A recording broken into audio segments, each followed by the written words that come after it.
hello and welcome. I'm Gemma A. Williams, writer and curator, and I'm delighted to welcome you all to the world premiere of Capital, a fashion opera in the metaverse. Capital launches as part of Metaverse Fashion Week 23 and features fashion from Chinese brand CHENPENG and takes place inside of the world's first opera house designed in Web3 by Sybarite, which for those of you who are in Dragon City now, it should be just behind you if you want to take a look. And so to prepare us for this very exciting debut, I'll be hosting a panel discussion entitled Fashion Opera Aesthetics in the Metaverse. And in this, we hope to explore some of the themes of the opera, the implications of the metaverse on making art, and collaborating in Web3. So I will quickly introduce you to our panel now, who have all been involved in the project for a number of months. Firstly, we are joined today by the composer of the fashion opera, Alastair White, who is also, with myself, the co-founder of W Studios. Hi, Alastair. Hi, hello. Secondly, I want to welcome Simon Mitchell, who is an architect and the co-founder of Sybarite, which has now delivered 2,500 projects, including SKP in China, and as well now a digital opera house. Hi, Simon. Hello, everybody. Great. And finally, I'm delighted to be joined by editor Lillian He from the cross-cultural China agency TONG, who have sponsored the project, which includes 2 more activations with Chinese designers in Dragon City, including Funcheng Wang, Formless, and Victor Wong. So make sure you see these as well. So welcome to you all today, and I'm delighted again that you could join. So Alastair, I think it's good to start with you. Can you explain for our audience what exactly is behind fashion opera? What's that concept? And as well, maybe you could discuss some of the themes in Capital.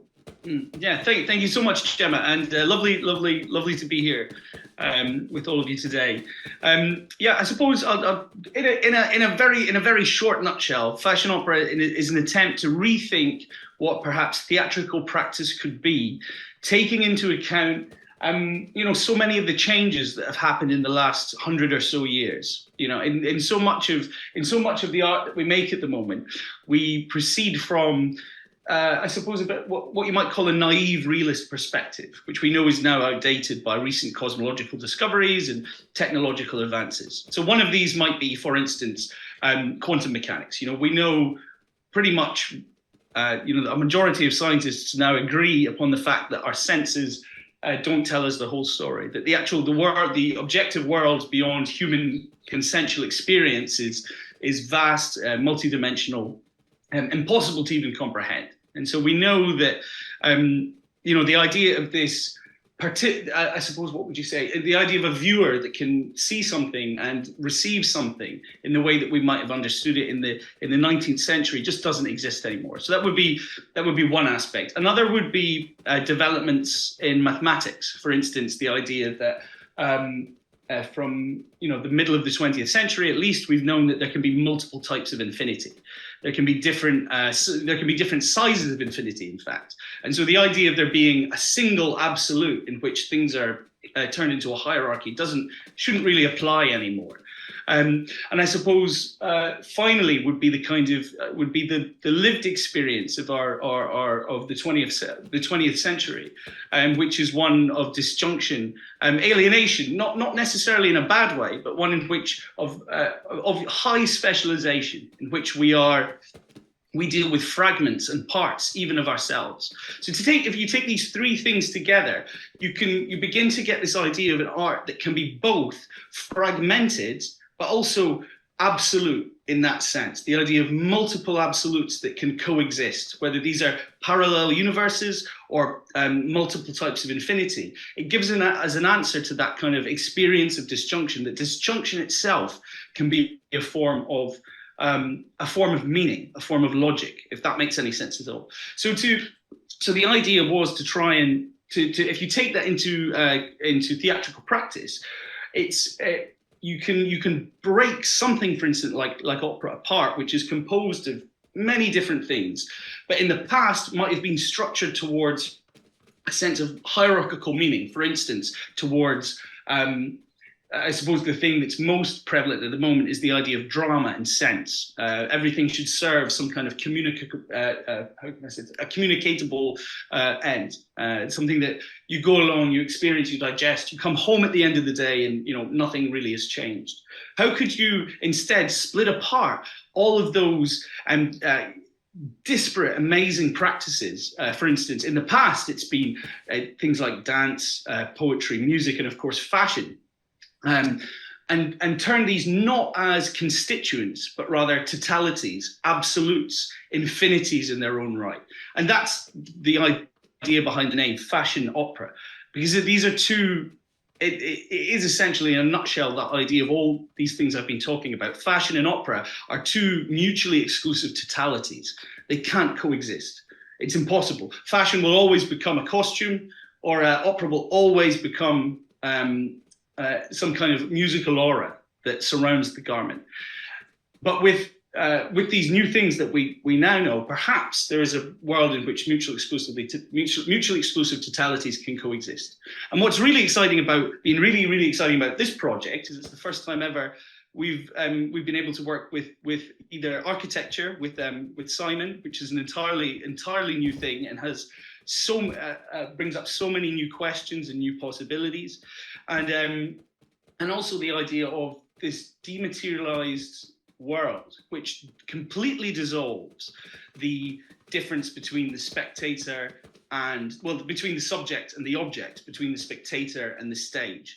And that's a really exciting thing, and I suppose that's kind of what Capital is all about, this idea of this idea of dematerialization and where that comes from. And I suppose the opera argues essentially it's to do with exchange, and that it stretches actually right back into history through these ancient, even Paleolithic technologies. But maybe we'll come to talk about that a little bit later. If that makes any sense at all. Sorry, sometimes you have to go down a little bit of a rabbit hole with this. Basically, the idea is this is what it's all about: mutually exclusive totalities that can't coexist. Great, and I suppose to pick back up on that dematerialized issue, and that's maybe a good time to bring in Simon. As Alastair said, we've never worked with an architecture company before or an architect, so I'd be really interested to hear from you what it was like approaching a project in the metaverse as opposed to the real world. It's been a fascinating study. It really has, and it's been wonderful to work on this. I think there are words like phygital, where the physical meets the digital. I don't really like those kind of corny phrases, but it's something that we've been trying to challenge because we do a lot of work in the retail sector of how those two worlds collide, and exactly what Alastair's talking about in the work that he does. We do this all time and time again, and people are asking what is the holy grail of this new era of phygital. So I guess our approach has always been the same, be it digital or physical, is that everybody wants to be part of something or connected to someone. And I think design should always hang on to that premise, which is why we've done a design which is, and I love the way that Alastair was talking about mathematics. We've done a hyperbolic paraboloid for this roof because it was it's a mathematical equation where you can use straight lines to create quite a beautiful pure geometry, and that in itself is the kind of the starting point of how we try to do this back to the future approach, this memory, this belonging, participation. So it's Alastair's words ring beautifully with our approach to the design for this opera house. Oh, that's wonderful. And maybe Lillian, it's a good time to come to you as well. Then that kind of, belonging. What kind of attracted you to the project? Because I've been talking to TONG for a while, and we've obviously knew each other from previous worlds and projects, but what kind of brought you into this metaverse collaboration? Yeah, absolutely. So I think maybe a bit of context about TONG as well. But basically, we're a cross-cultural consulting and marketing agency in London. And we work with a lot of different brands and organizations and essentially helping them connect with audiences and consumers in China. The team that I work with a lot is our strategy and insights desk.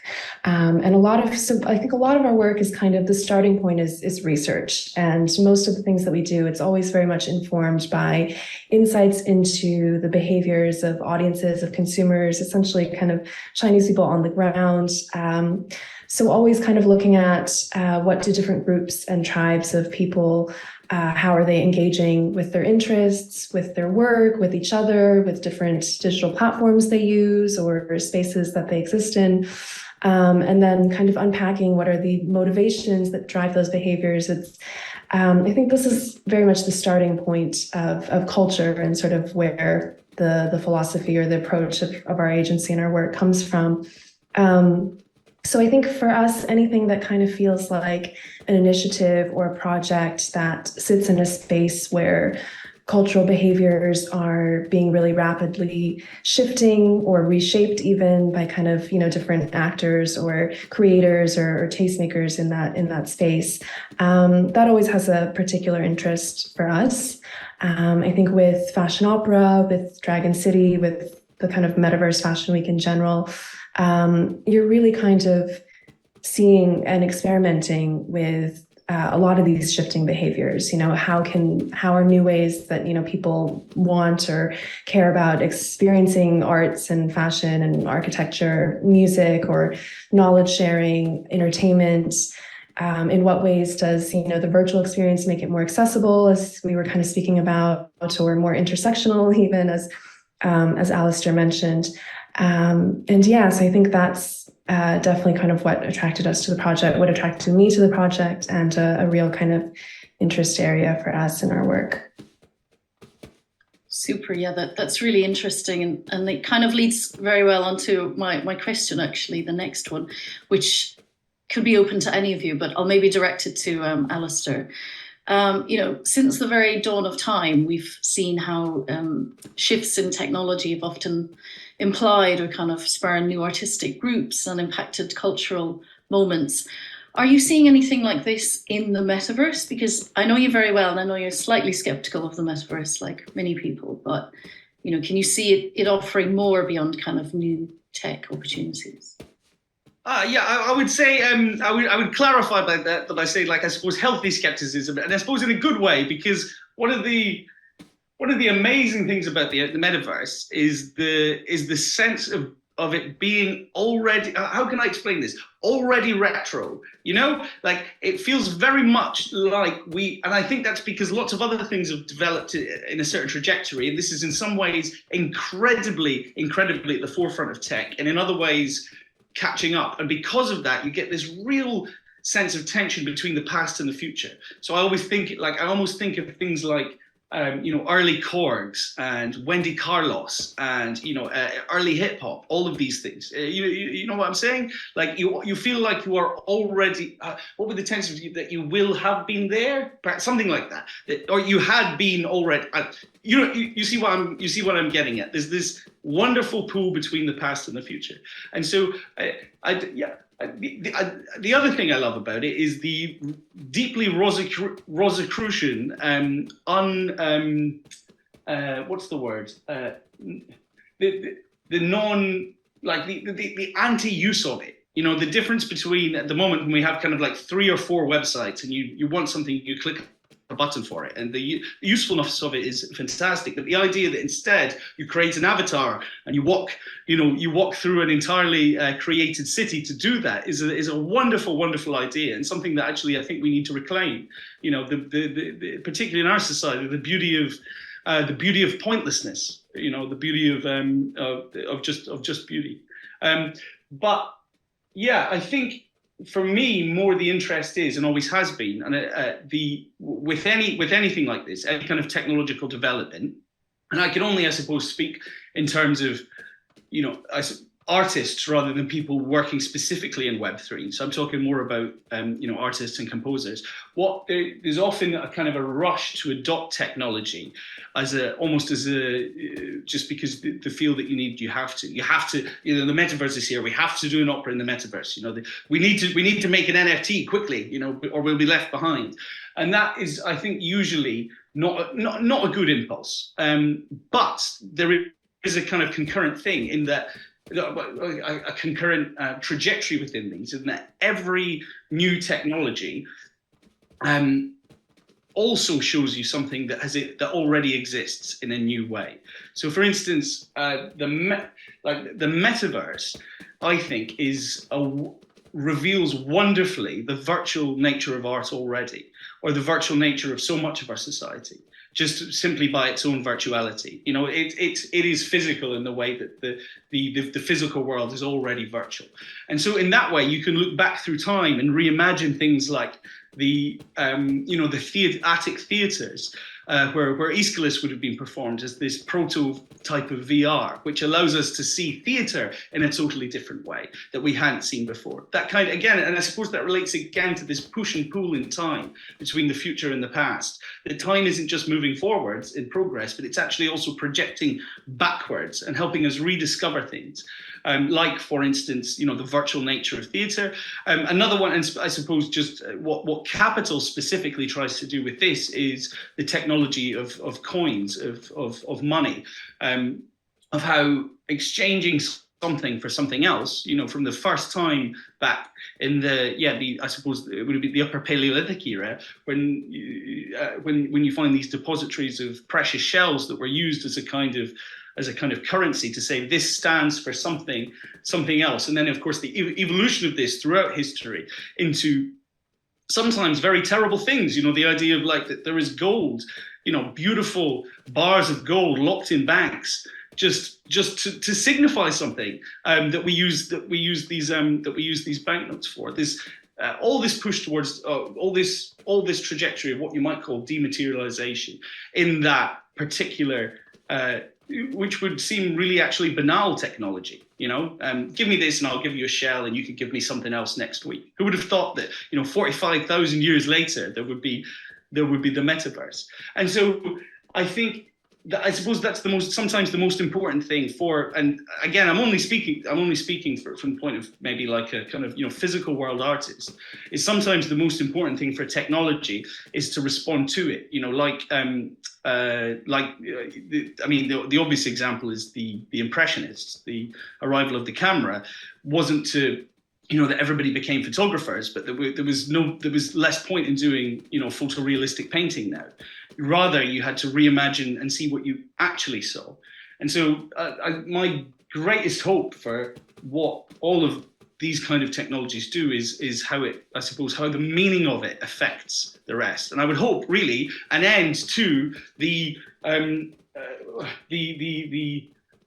kind of totalization of realism everywhere, in literature and theatre, everywhere. The idea that we need to show, not tell, that there's just this one thing that happens. Like, hopefully now that we have the physical world created again in the metaverse, perhaps in the physical world, we can ignore the physical world altogether. If that makes, if you see where I'm coming from. I do, yes. Just something that struck me as you were saying that was about how there's a Vermeer being displayed in London at the moment by candlelight, because there's some elements in it that can't be captured when it's seen under halogen bulbs or bulbs. So that's really interesting. Simon, did you have anything to add on that point? No, totally. I think what Alastair's saying, that the metaverse right now is incredibly retro, but I think that's a beautiful thing. And this pushing forward into the future, but pulling back with our memories of what we've learned is super important. You could take something like the Tesla car, for example. They had an opportunity to do something incredibly wacky, crazy, but they did it quite retro because there's a commercial aspect to it that had to kind of connect with what everybody's vehicle was at that particular time. There's 7,000 moving parts on a normally aspirated engine, and on a EV car, there's 20. So, anybody can be now a car brand, which is why car brands are trying to diversify into something new. But also, I'm a vinyl record collector, and I love going to people's friends' houses and just studying their collection of vinyl, because actually it's a beautiful thing. It's like a diary of their life. Yes, they might have a Pink Floyd, UK first press from 1971, which is worth £1,000, but that doesn't matter. It's the oddities and the rarities, and you stumble across an album that you've probably never even seen before, and you think, wow, I thought I knew all of this, and there's something beautiful about that. And I think that's what I'm talking about when I say everybody wants to feel part of something, connected to something or someone, and I think the metaverse has a duty to educate us in this way, to bring us this back to the future way of thinking. Because I guess at the end of, yes, you can stick on an Oculus headset, but until the tech is such that it's a seamless transition between my physical world and my digital world, that's a game changer. And obviously bandwidth speeds and texturing. All of these things come into the equation, but yeah, totally. I think we have to go through this retro phase, and I applaud that. That's very interesting, Simon. And Lillian, do you have any thoughts, about that kind of the virtual being able to replicate the physical, or how do you see that playing out? Because I know you're thinking about that at the moment. Definitely an interesting, for sure, sort of developing almost like watch area, I guess, with design and aesthetics in the metaverse. I agree with a lot with what Simon said. I definitely do see that retroness kind of aspect that we're in at the moment. And I feel like part of it is definitely that we're still waiting for the tech to kind of evolve and, unleash all this new potential that we can have these really more robust kind of virtual experiences. But I think also there's maybe still like a bit of a mindset shift that's happening as well. It is a huge jump to say, now we've crossed over all of our capabilities and aesthetics and the way we think and feel about these things into a fully virtual world, and maybe making that jump kind of takes time. It reminded me a bit as well about, in the last year or so, kind of art and digital art has been kind of a big thing that we see and kind of evolving in the space. And I remember seeing kind of, even in the early days of Decentraland, different galleries or sort of arts organizations started doing shows inside the metaverse, and they would kind of display digital art in these essentially experiences that were very much replicas almost of like a white cube, white wall space gallery, which is interesting because actually I think so much of the way that we go to interact with art in the kind of gallery museum space was very, very much a thing that emerged or was born out of like the physical limitation of that we need to create a space where we can change the artwork frequently.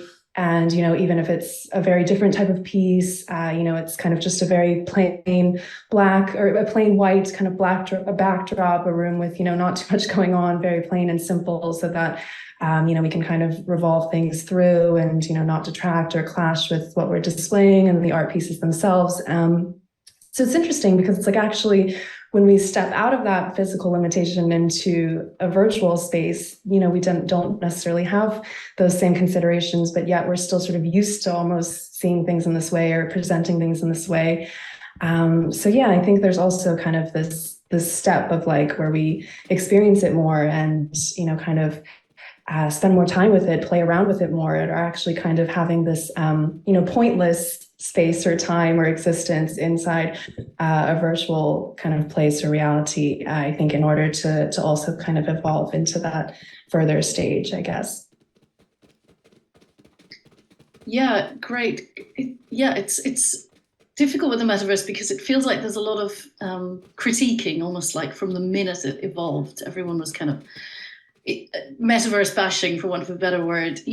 What do all of you think about, the real future? Will it be kind of helping surgeons perform operations as Meta wants us to believe? Or, is it just kind of really a flash in the pan that will be kind of used as an add-on for younger generations? No, I believe this is going to be part of our lives for it's the future. It has to be. What we just touched on there. Art is one example of. If you look at, say, Frank Lloyd Wright's Guggenheim in New York, there really isn't another gallery. That was built in 1952. The idea is that you ascend in the lift and then you circulate gradually, appreciating the art, but at the same time you're appreciating all the different vistas that you wouldn't normally get in a normal gallery, where you go from box room to box room to box room. And I think that notion is exactly what the metaverse can offer us to the way that we experience not only art, but you touched on surgery. It can be the way we shop, the way we socialize, and once we have that layering of more sensory and maybe haptic experiences, then it really becomes a beautifully texturized alternate world for us to inhabit in. Yeah, absolutely. Alastair, any thoughts on that? Or I totally agree with Simon. I'm not sure. I'm not sure if I have to be honest and say, in that sense, I don't know enough about where the tech's going and what's possible. In all honesty, but I would just reiterate what I started earlier about the virtuality of the physical world. And my hope for it would not be so much that we end up that the effect of the metaverse is as much upon physical media, like, for instance, books. A novel or even a poem has as much potential for virtuality as an Oculus, perhaps even more. And I would really hope that the ultimate effect of widespread uptake of machinery such as this would, Lillian was just talking about, enjoying the pointlessness of something. All art is perfectly useless. Not just, and I suppose also this, just thinking of what Simon was saying about the Guggenheim there, the idea of really experiencing things. And you see this in art galleries, maybe it's always been like this, but bit like the idea of just people move from one to another, just consuming it. And this is perhaps what the internet that we have at the moment, Web 2, does to us. I'm the same. Or photographing. Yeah, exactly. And I do it as well. I just flick through, trying to get as much new stimuli as possible. Switching between websites. See this, I've seen it, and how much and that is. I really fundamentally don't think that that's good for our brains. I don't think that engenders good culture, good thoughtfulness, good use of argument and reason. And I think it's done a lot of really bad things. Yeah. And if this machinery could do anything, it would take us away from that, into that, I think I said this already, but what I love about it is the fact that you have to walk across a plaza to buy something. You don't just click on a link. I just think that is brilliant. And just to finish, there's this amazing quote from it. I cannot remember who he is. He's a writer, and I think it might be Marquez, but he talks about how his wife says you should just buy your envelopes online. We can get 50 delivered to these. And he says, but the whole point is that I walk along the roads. I say hello to the child. I pet the dog. I buy an ice cream. I don't want to post the letter. I want to do all these other things. And hopefully that's what I would hope, that we rediscover that. Well, hopefully that's recreated in the metaverse. But speaking of that, walking across the space, do you think we will get to a stage of the Ready Player One? I don't know if any of you've seen that film, where it's just full-blown Oculus living, basically, which looks pretty impressive. I think there will be an element of society that will adopt that way of life. I think that's inevitable. But then I think there's a growing proportion of people that want to do exactly what Alastair has said, and have that. I think this push-pull back to the future. Walk into the post box, saying hello to your neighbour and patting someone's dog. I think that element, there's always that. Maybe that will become the the new metaverse, that way of living. Whereas and the metaverse, the digital living becomes the not so desirable. You know, everything goes in cycles, just like fashion, just like art, movements, wars, sadly, you know, political issues, and I think it will be no different with the metaverse, and we will have to go through version 2, 3, 4, 5, 6, 7, 8, 9, version 1 million before we actually settle in a balance of the way we want to behave on this planet if we are to save this planet. Yeah, very, very well said. That's very profound. Yes, hard to follow that. Maybe I'll change the topic. Lillian, was there anything different about collaborating in the metaverse on this project? Yeah, I mean, I think our kind of involvement was, we're much more sort of looking in from the outside almost in a way and watching what's happening. But yeah, I think the first time, for example, even that we kind of came in to see the space and, we were kind of having these working discussions with you about, how do we want to kind of showcase the designers? What type of content are we going to present in the space? And how is that going to be engaged with or watched by the attendees essentially inside of Dragon City and inside of the space itself? So it's definitely a different sort of way of considering and thinking about how we want to sort of present what we're doing. And then, of course, always then coming back to, okay, well, is something like this possible in the space? Are we going to have people looking at screens, but the screens are really just, playing video in a digital video that's, already there in the same way that you might if you go to sit in an arena somewhere and there's also the LED screens and you're watching something. It's definitely kind of much different, I would say, than working on an activation or, sometimes we do different sponsorships or a collaboration with a brand. That's a physical event. I think it's quite clear, what's going to happen in the physical world. So yeah, a lot more, I think, asking questions and really kind of trying to think about and going in to try and experience, like, what is this going to be like for the users?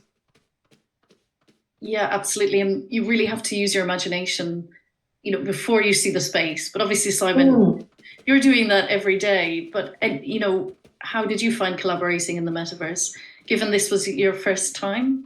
Yeah, first time building, 3D designs within the metaverse. I think the one thing that probably struck me the most was the fact that, obviously, I mentioned earlier, bandwidth speeds are probably our biggest compromise right now, because once we get to 6G, 7G, 8G, and no one has any wires anymore, and we can have the speed of light, let's say, for our data, then it will help architects and designers and artists and musicians better, because the layering, the depth, the texturing, the reality or the non-reality of what you're designing can be so much better improved. But I guess the lesson that I learned the most is that because of the bandwidth restrictions, you need to build your 3D models in a way that preserves, so they have, back to mathematics that Alastair touched on at the beginning, they have less surface memory and size, so that it's streamlined componentry of your 3D modeling, so that the loading time is reduced to a bare minimum. So that also means not only all of the surfaces that you're building, but also the textures and the materiality that you're applying to the design. So everything has to be very efficient. So it's almost like having a building control before you've even started, because you could do the most craziest, heavily textured thing in the world, but it just simply wouldn't flow with someone that's on a very low bandwidth. They wouldn't enjoy that experience. So those considerations was a big learning curve for us. Yeah, that's very interesting. And actually, I think what's good about Dragon City is that it is accessible on a desktop or a Mac. But obviously, it makes your life more difficult. Alastair, any thoughts about that collaborating in the metaverse? Because obviously, this is the first one that you've done as well. I think I absolutely. I think this is something in particular in which it has massive potential.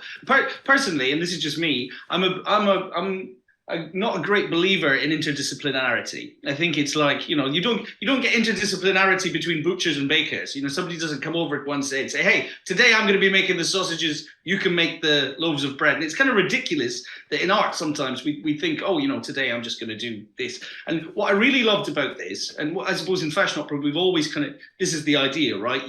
You kind of use that alienation, this disjunction, to separate everything out, so everything can work according to its own things. So perhaps in a traditional, opera, if this had been a traditional opera in the real world, say in the opera things, then there would have been people sticking their oars into what Simon does and saying, oh, we need to have it like this. The director would be there, but as it is, really, when you see the opera, when the opera happens in the next 20 minutes or so, it's not clear really what is the central focal point of the experience. Like, it is the building as much as it is the score, perhaps, probably even more, as much as it is the fashion, as much as it is, anything about it. The venue isn't a place in which it takes place. It is really the opera. It is the experience, or as much as also the code is, as much as Dragon City is, as much as all of it is. And that, again, that really appeals to my idea that everything works according to its own idea, but at the end, it is all the same thing. It all comes together and seems to work absolutely. And I suppose this then going off into a bit of, superstition, but like I also see that when you work like this, it's amazing how much everything works and comes together. And actually, it looks as though that there was a guiding, invisible consciousness that was there the entire time, working through everybody. And I suppose I do, it's not a spiritual belief, it's a deeply held materialist belief, but in the spaces between things, there is an agency that propels things together to work. And I think in, collaborative projects such as this, you really see that. Like, there's no, in all of, there's some people, for instance, in this project that I haven't even met.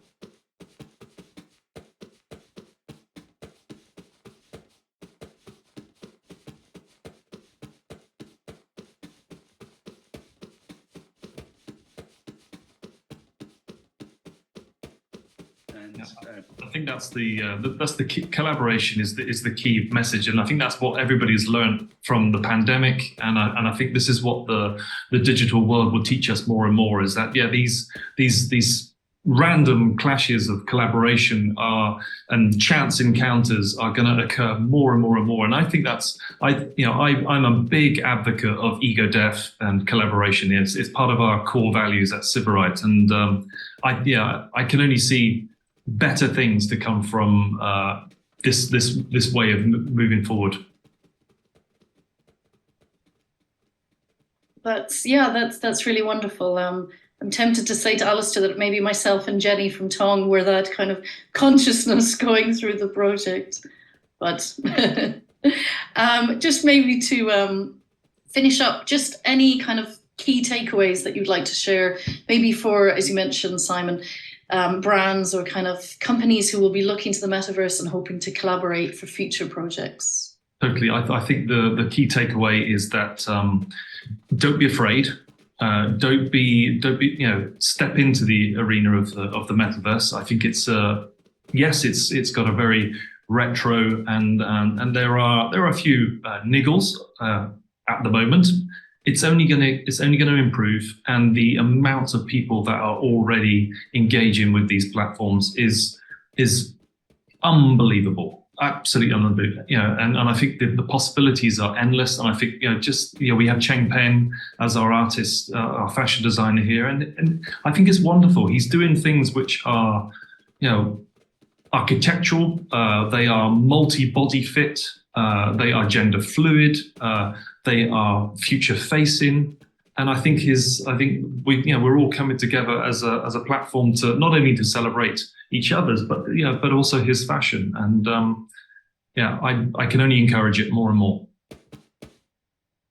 Wonderful, and of course, CHENPENG will be doing a panel tomorrow, so he'll be able to have his thoughts communicated then. But Lillian, anything from you on takeaways for collaboration? Yeah, absolutely. I think echo a lot of Simon's sentiment. Definitely, I think for brands and organizations interested in the space, I think what we can really see is that, although it is in this early days, and we have, spent a lot of time talking about, the future direction or the limitations of them currently.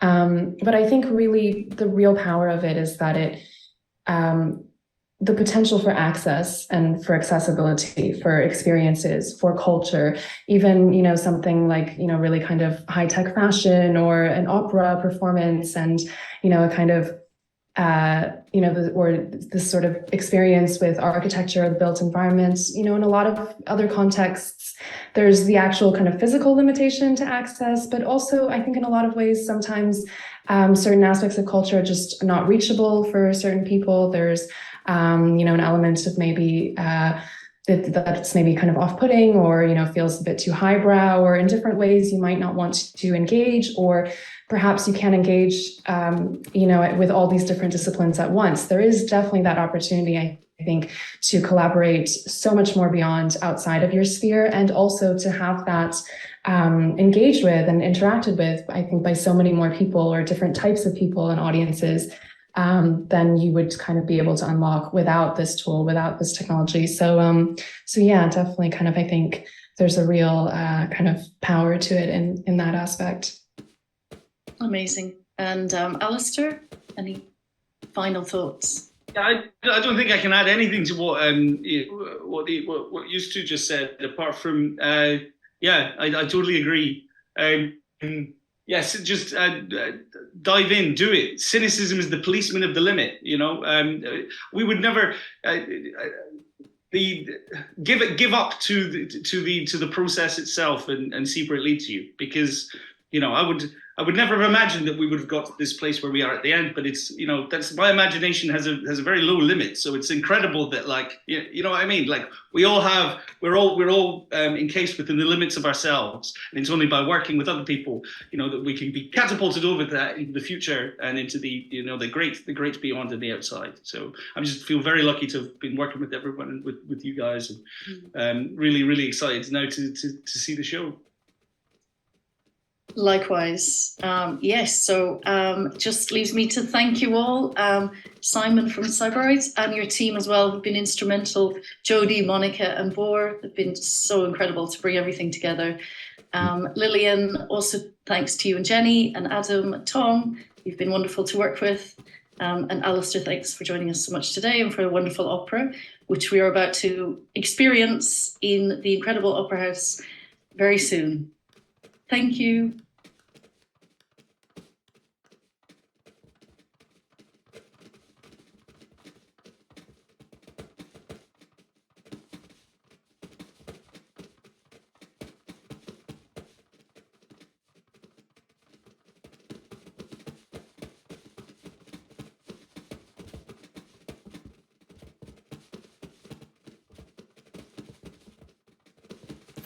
This is an age of death, where death waits not, but works in every hand.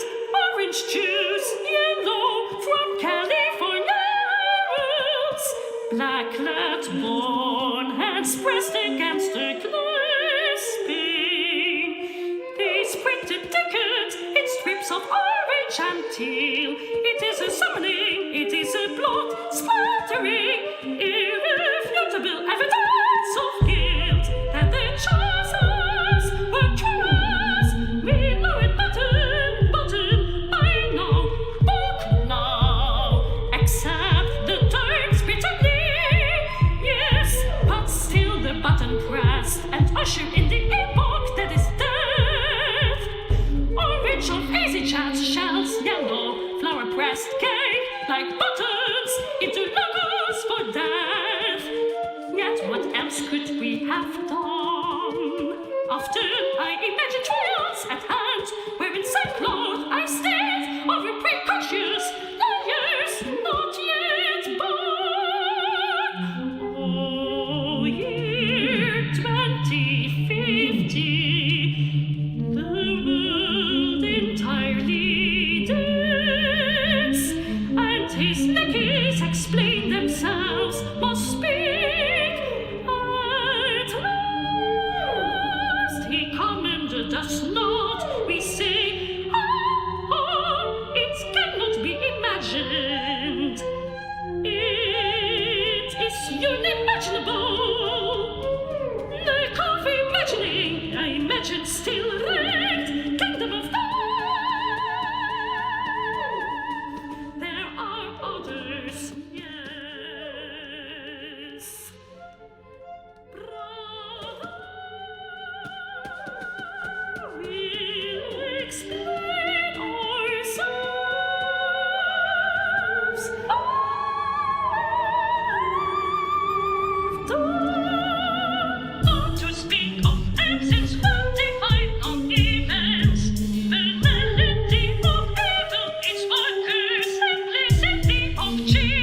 prosecution's argument is for that, now for them, us for them, today instead of ran for ran.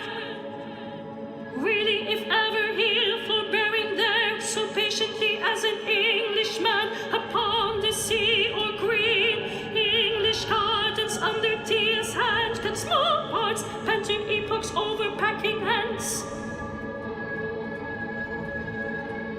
The argument of me for all they say exchanged.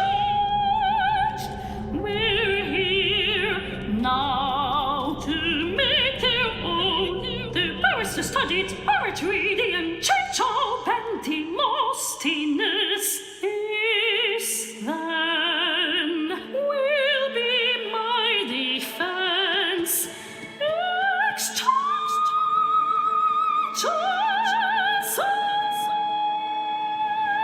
The history of exchange is the archaeology of the metaverse. The archaeology of the metaverse is the study of language. The study of language is the philology of the materialization. The philology of the materialization is the semiology of tokens. The semiology of tokens is the taxonomy of the dictionary. The taxonomy of the dictionary is the story of money. The story of money is the study of representation. The study of representation is the strength of exchange.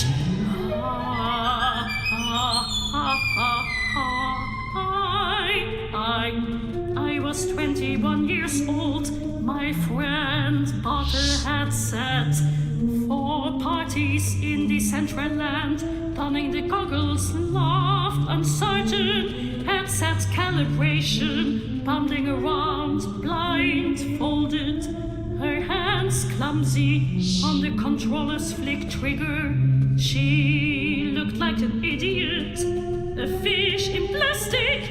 Wow, she said, you have to see this. It's plastic, unaccepted, heavy on my head as I look down.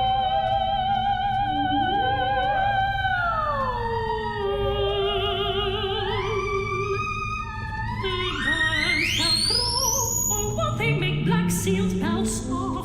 Tightened not to sleep, she watched belt glass of Merlot in hand, I bent my neck, took in the vastness of the screen's wide thinness. She laughed and said, "You look ridiculous." But I was a girl with orange hair down to my neck, a pink dress, eyes like beetles, and no legs. I liberty in Sybarite, I floated, flew. Later, she showed me the pictures, shirtless. I could see moles and hair on both my shoulders, breastless, my hair short and black and older.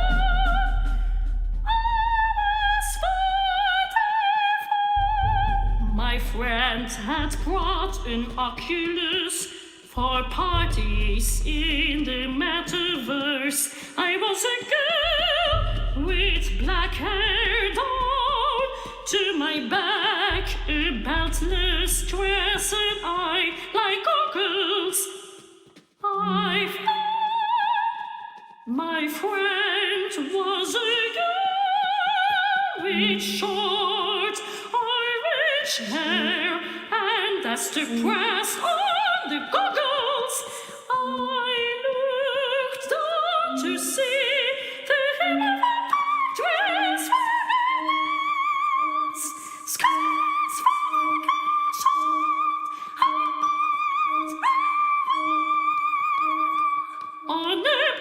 fictional 40,000 years earlier. A woman stands with bright orange hair.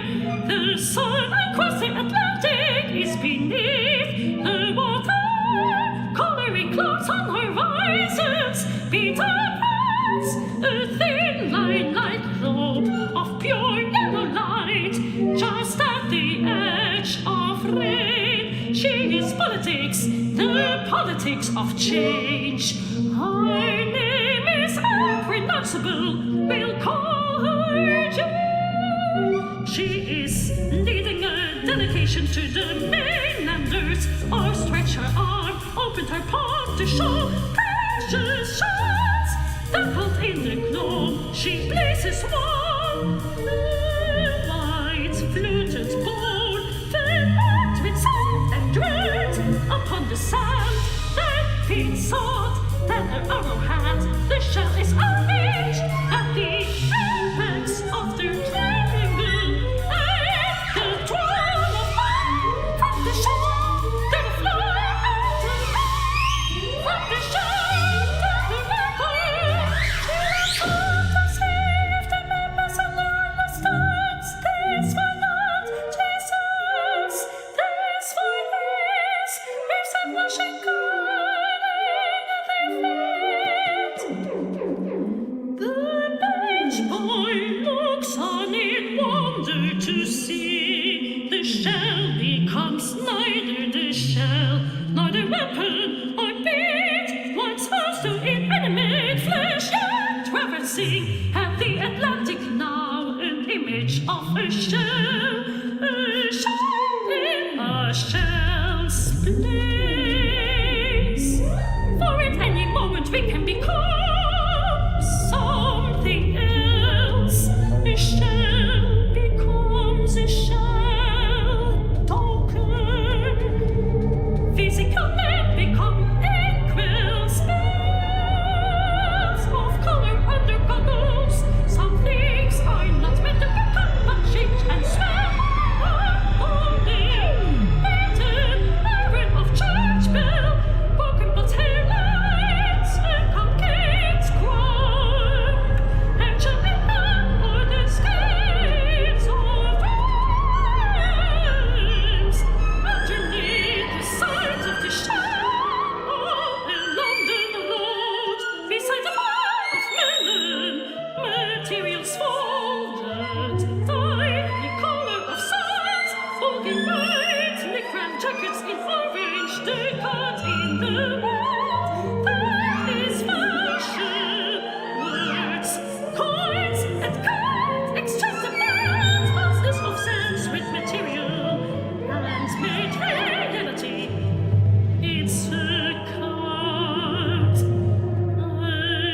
illusion. Is the life toward the melon flesh below flat?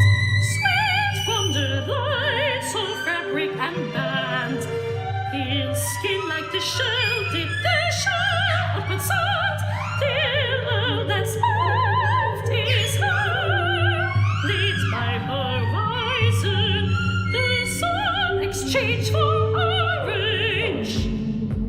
In a studio above a market, a designer makes a handscarf, hat and puffin.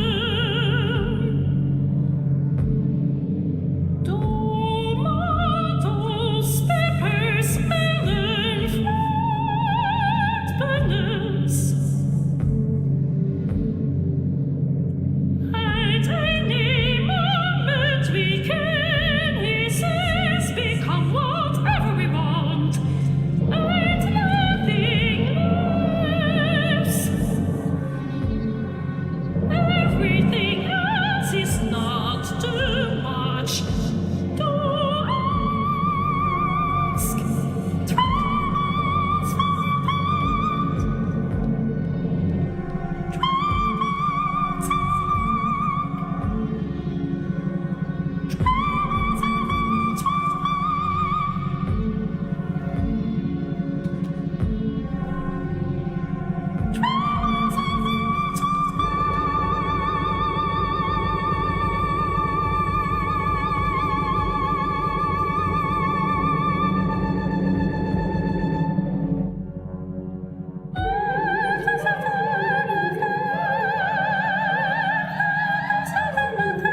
it's not, but works in every hand. Orange juice, yellow from California roots, blacklet born hands pressed against the clasping. These printed tickets in strips of orange and teal. It is a summoning, it is a blood splattering, irrefutable evidence of guilt that the choosers were trust. We know it button by now, book now, accept the terms bitterly. Yes, but still the button pressed and usher in the epoch that is death. Orange of easy chat shells, yellow flower pressed cake like buttons into logos for death. Yet what else could we have done? Often I imagine trials at hand, where in sackcloth I stand over precautious liars not yet born.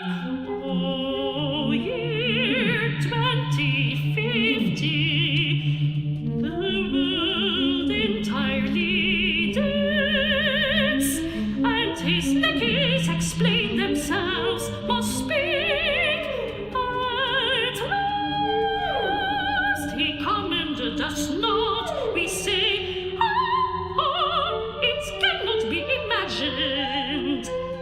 It is unimaginable. Lack of imagining, I imagine still wrecked kingdom of death. There are others, yes. Brother, we'll explain ourselves after. Not to speak of absence, well defined on events. The melody of evil is workers, simplicity of cheeseburgers, salads like thick distance, fundamental ingredients, uterus pickle slice, mustard, ketchup, onion ice, even delicious oil, even thousands of these, with which of metal for many a cattle keep Olsen and pimples for young, dragged from the belly and killed with the bones of, if I'm honest, I don't care. Melody of deliciousness of bread, of beer, utter toasted cigarettes. Tomorrow we sing, oh, not yet. The proof is robust and isn't wearing. The prosecution's argument is for that, now for them, ours for them, today instead of ran for ran. Really, if ever here, forbearing there so patiently as an Englishman upon the sea or green, English gardens under tears hand, cut small parts, panting epochs overpacking hands. The argument of Mayfall, they say exchanged. We're here now to make their own. The barrister studied oratory, the enchanto, and Demosthenes is then will be my defense.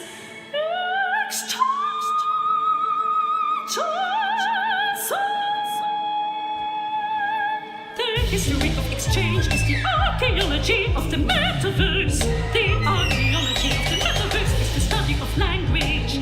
The study of language is the philology of the meta-realization. The philology of the meta-realization is the semiology of tokens. The semiology of tokens is the taxonomy of the dictionary. The taxonomy of the dictionary is the story of money. The story of money.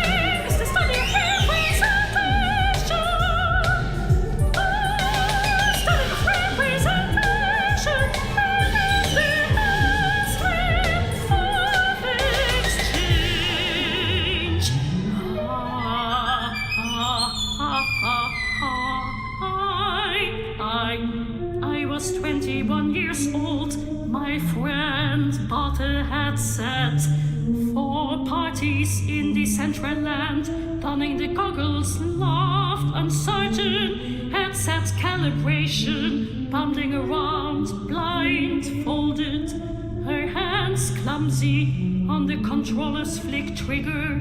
She looked like an idiot, a fish in plastic. Wow, she said, you have to see this. It's plastic, unaccepted, heavy on my head as I look down.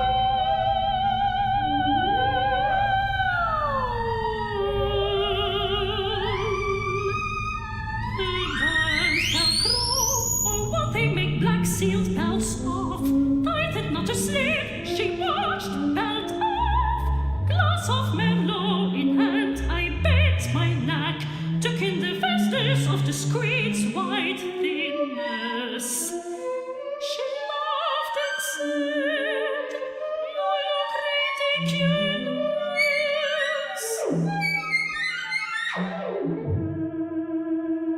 But I was a girl with orange hair down to my neck, a pink dress, eyes like beetles, and no legs. I lived in Sybarite, I floated flew. Later, she showed me the pictures, shirtless. I could see moles and hair on both my shoulders, breastless, my hair short and black and older. I was 44. My friend had brought an Oculus for parties in the Metaverse. I was a girl with black hair down to my back, a beltless dress, and I like goggles. I found my friend was a girl with short orange hair, and as the press on the goggles, I looked down to see the hem of a dress for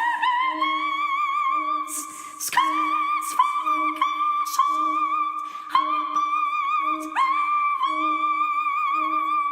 on a peninsula 14,000 years earlier, a woman stands with bright orange hair. The sun across the Atlantic is beneath the water, coloring clouds on horizons. Peter Franssen, a thin line like globe of pure yellow light, just at the edge of rain. She is politics, the politics of change. Her name is unpronounceable, we'll call her Jane. She is leading a delegation to the mainlanders, or stretch her arm, opened her palm to show precious shards. Dappled in the glow, she blazes warm. The white fluted bone, then marked with sand and dirt. Upon the sand, then pink salt, then an arrowhead. The shell is orange at the apex of the triangle. And the twirl of fire from the shell to the floor and the rain. From the shell to the river. She looks to see if the members understands. This for not Jesus, this for this. Waves and washing coloring at their feet.